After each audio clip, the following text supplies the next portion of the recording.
বন্ধু আমাকে কাজল আছে না, হ্যাঁ কাজল মিলাদের জন্য 200 টাকা চান্দা দিছে। কোস কি বাবা যে বাবা যায়। ভাইয়া কোনো পিকনিক প্রোগ্রাম কিচ্ছুতে একটা টাকা দেয় না, ওই 200 টাকা দিছে, বুঝতাছোস? এই মানুষের অর্থনৈতিক সমস্যা থাকতে পারে না, তোরা যে এভাবে এই যে মজা করতেছস এটা কি ঠিক? তুই এত ইমোশনাল কেন লেগা?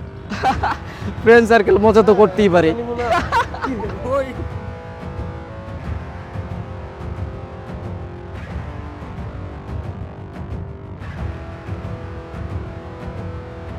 Who's the মেজাজ খারাপ কেন?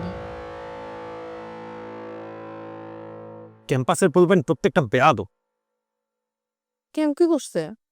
তোমার নামে উল্টাপাল্টা কথাবার্তা বলে। আমার নামে? আমার নামে কি বলে? তুমি তো এমনিতে কোনো ট্যুরে ট্যুরে যাও না, এবার মিলাতে যাওয়ার জন্য নাকি তুমি চাঁদা দিছো। হ্যাঁ দিছি তো, বিরিয়ানির জন্য দিছি। মানে আমার আব্বার যে ইনকাম সেটাকে দিয়ে বিরিয়ানি কেন?